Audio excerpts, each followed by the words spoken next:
হয়েছেন বাংলাদেশ জামাত ইসলামী ময়মনসিংহ জেলা শাখার সংগ্রামী আমির, বারবার কারা নির্যাতিত নেতা জননেতা আব্দুল করিম, বিশেষ অতিথি হিসেবে উপস্থিত আছেন ময়মনসিংহ সদর আসনের জামাত মনোনীত প্রার্থী এবং মহানগর জামাতের সংগ্রামী আমির জনাব কামরুল হাসান এমরুল সহ সংগ্রামী নেতৃবৃন্দ, সাংবাদিক বন্ধুগণ এবং আমার প্রিয় ফুলবাড়িয়ার ছাত্র জনতা, আপনাদেরকে এই মিছিলের সমাবেশে আমরা স্বাগত জানাই।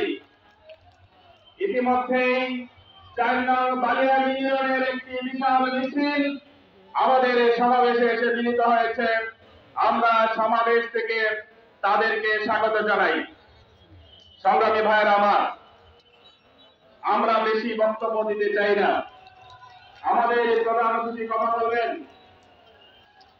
আমরা স্পষ্টভাবে বলতে চাই, 54 বছরে এই বাংলাদেশের জনগণ প্রত্যেকটা সরকারের কাছে যে ওয়াদা ছিল তাদেরকে ম্যানিফেস্টো ছিল, রাজনৈতিক তাদের যে স্লোগান ছিল, সেইগুলো তারা বাস্তবায়ন করে নাই। ইতিমধ্যে আমাদের মাঝে হাসিল থেকে একটি বিশাল মিছিল, এই সমাবেশে এবং কালাদহের একটি মিছিল সমাবেশে এসে লিখিত হয়েছে। আমরা তাদেরকে স্বাগত জানাই।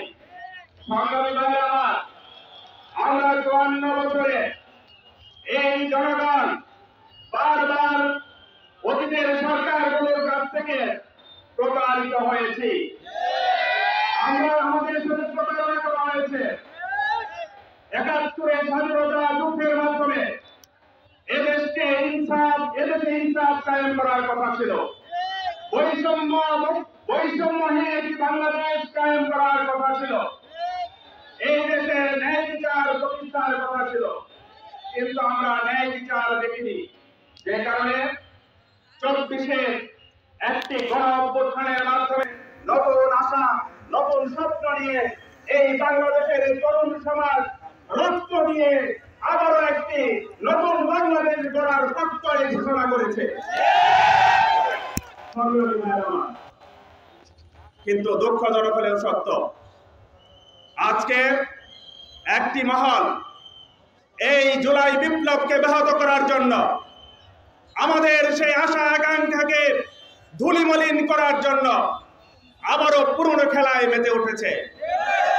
আমরা দেখছি তারা আবারও সেই নতুন বোতলে পুরাতন মদ ঢেলে দেওয়ার চেষ্টা করছে।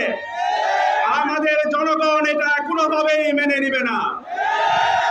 সংগ্রামী ভাইরা আমার, আজকে বাংলাদেশের জনগণের সাথে আবারও প্রতারণা করার চেষ্টা করা হচ্ছে। এই কারণে আমরা 5 দফা দাবির ভিত্তিতে যেন তেন উপায়ে যাতে সরকার পরিবর্তনের জন্য এই জনগণ রক্ত দেয় নাই, আরেকটি সরকারকে গদিতে বসানোর জন্য জনগণ রক্ত দেয় নাই, বরং একটি ইনসাফ ন্যায় ভিত্তিক নতুন বাংলাদেশ গড়ার স্বপ্ন নিয়ে বাংলাদেশের মানুষ রক্ত দিয়েছে। আগামীতে বাংলাদেশ জামাত ইসলামী ইনশাআল্লাহ জনগণকে সাথে নিয়ে একটি ন্যায় ভিত্তিক ইনসাফ প্রতিষ্ঠার সরকার গঠন করবে। ইতিমধ্যেই তার আলামত লক্ষ্য করা যাচ্ছে। ফুলবাড়িয়া সহ বাংলাদেশের আনাচে কানাচে আজকে দাঁড়িপাল্লার পক্ষে স্লোগান উঠছে। এই জন্য একটি মহল দেশীয় এবং আন্তর্জাতিক ষড়যন্ত্র শুরু হয়েছে।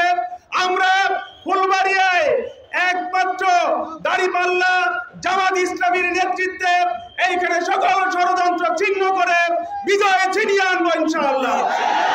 আমরা আগামীতে আপনাদেরকে পাশে চাই, সাথে নিয়ে বাংলাদেশে ইনসাফ প্রতিষ্ঠার সংগ্রামে ফুলবাড়িয়া অগ্রণী ভূমিকা পালন করবে, সেই আশাবাদ ব্যক্ত করে আমার কথা এখানে শেষ করছি। আল্লাহ হাফেজ। বাংলাদেশ জিন্দাবাদ। আসসালামু আলাইকুম।